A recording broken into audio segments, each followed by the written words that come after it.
what is good for health, because right now the health parameters are paramount, and I'll wait for a couple of minutes before we restart. So I'm putting myself on mute right now.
So you can look into this particular pattern application, which is basically talking about a particular ingredient, but I'll first focus on um,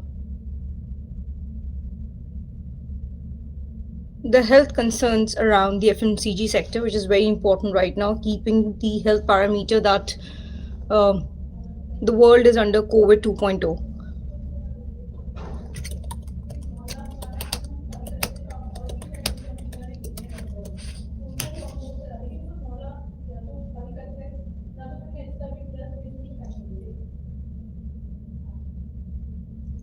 So, Times of India has already reported that the five Indian food items, which intake in terms of whenever the intake of these things as snacks is taken, it is leading to diabetes, heart diseases, and obesity. Obesity is being miscommunicated by many companies, whether it is the food sector, whether it's the clothing sector, and the others. Obesity always kills. Obesity is not a good um, resort to anything and everything. That being said, uh, we will talk about the bhujia sector, which is very unhealthy. Bhujia is high fat and high calories. So bhujia is a deep fried. Usually, it is done in palm oil, or cheap oil that has been reheated repeatedly. So what happens when you're heating the oil on a repeated basis? The smoke, and basically there's a term called a smoke point. So when the oil crosses that smoke point and you're reheating the oil, that creates a lot of trans fatty acids and saturated fats, and it raises the LDL. LDL is supposed to be the bad cholesterol and increases the risk of uh, heart diseases and stroke. And that is one reason why folks, particularly from North India, who are consuming bhujia and the others as a snack food, are are losing their lives because of the intake of such kind of stuff.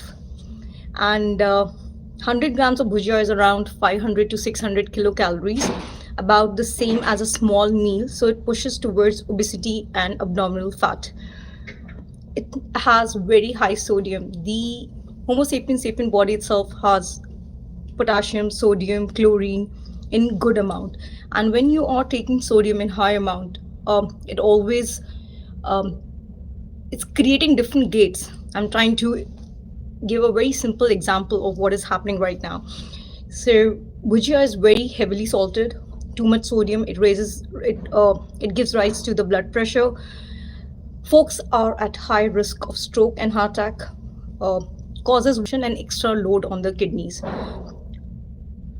Refined carbohydrates and high glycemic index. The main ingredient is refined flour. Maida, as such, has been said, is low in fiber, and this gives a snack a high glycemic index, which leads to spike in blood sugar,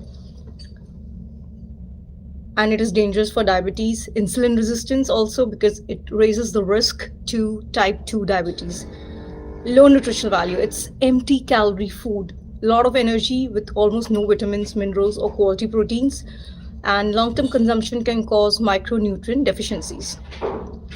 High additive, the salt, fat, and the spice combo triggers the brain reward system, making it hard to stop at a small portion. So that's why you'll see these packets. I'm not talking in stable coins, but if I just take the INR, people who come to India should avoid eating these kind of stuff, because it is, you get these small packets which is like INR 5 rupees, 10 rupees, 15 rupees, 20 rupees. So avoid it at all cost. Now, at the same point of time, this concept of air fryer has come into picture for the long time, but people in the name of air fryer are eating so much more. Just imagine, this is the fist is the size of your stomach. So you have to be very mindful in terms of what you are ingesting, because don't create stomach as a garbage, because when you're creating the stomach as a garbage, a lot of ailments start picking in or poking in to the subject. So what are the better snack opportunities? Roasted chickpeas. Chickpeas as such has a lot of good benefits. If somebody has eaten any kind of Burmese food, you will see a lot of chickpea being utilized in the cooking process.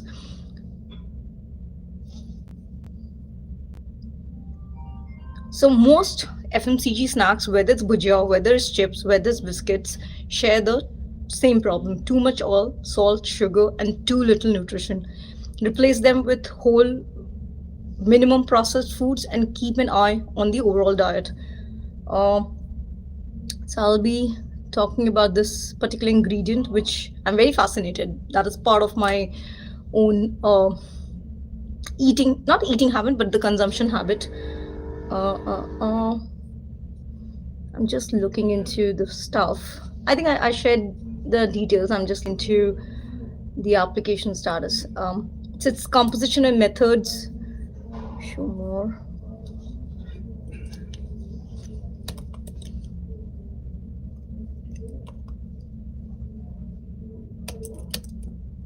So a lot of stuff in terms of GI is grown in neighboring countries.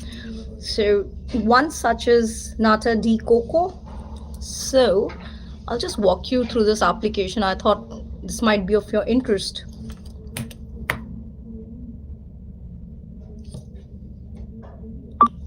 So I just got my hand on this stuff made with pure love. and this is basically a product of Vietnam. It is Harvey's and Sons, and uh,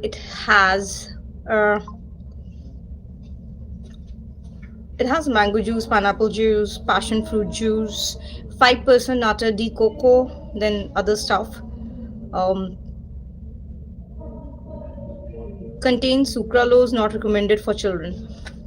So, if you want to look into their website, this is www.harveys.co.in.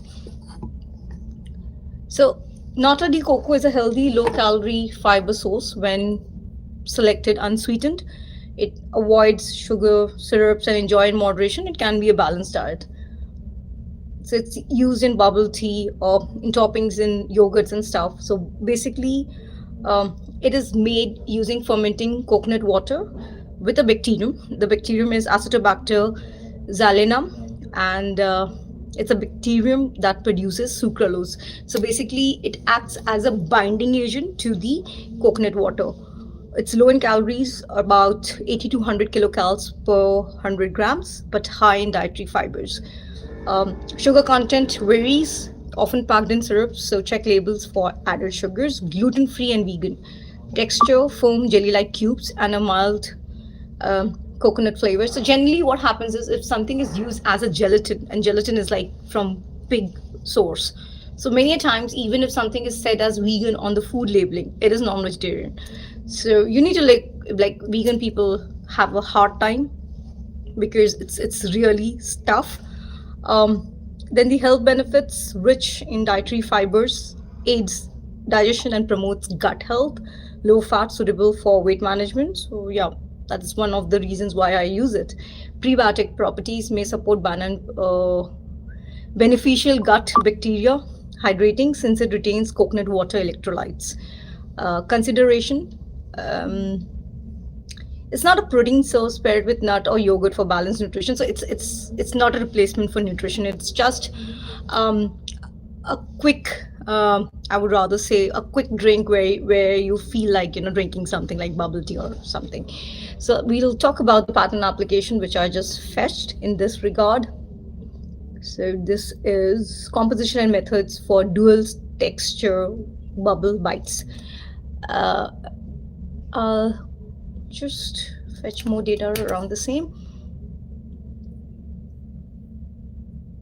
So it's non-alcoholic beverage, dry composition or concentrate, preparation of treatment thereof, containing fruit or vegetable juices.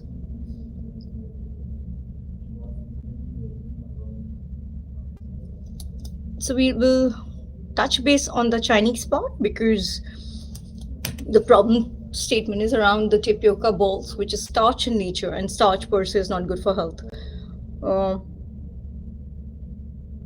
Okay.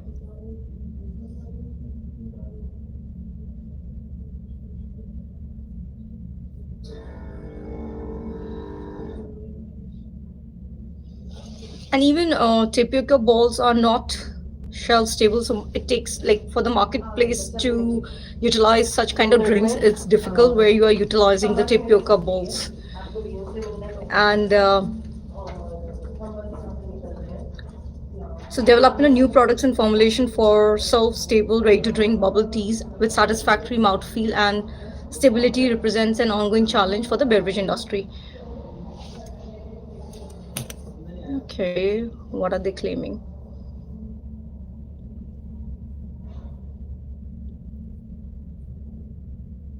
It has an outer layer including high G-type alginate and high M-type alginate or pectin. Inner layer including fruit juice or puree, gum, calcium ions, and insoluble calcium salt.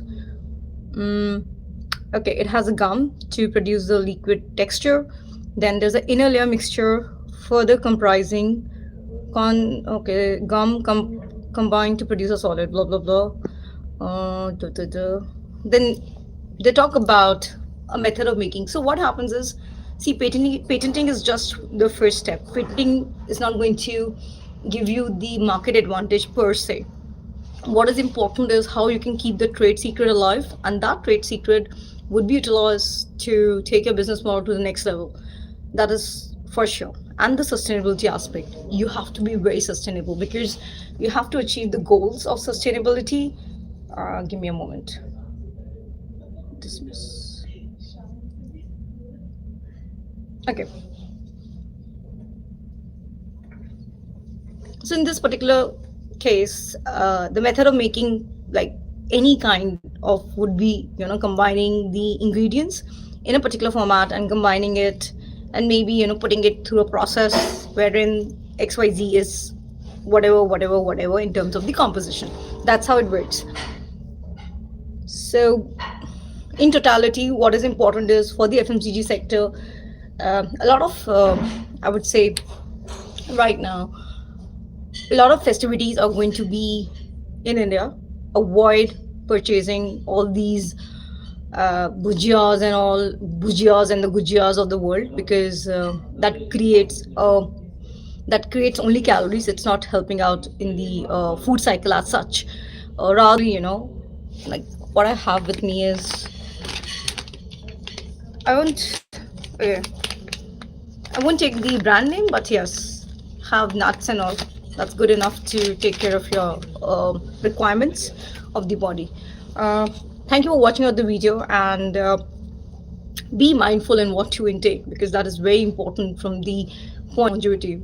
All these oil-based stuff not only creates uh, high index values, but it also hampers the skin conditions of the individuals. So be mindful and accordingly take the intake of these things in moderation. Once in a while, it's okay. Everybody has a cheat day. Thank you for listening out. If you have any questions, I don't see any particular question need to be answered. Thank you for watching it out. Have a great day ahead.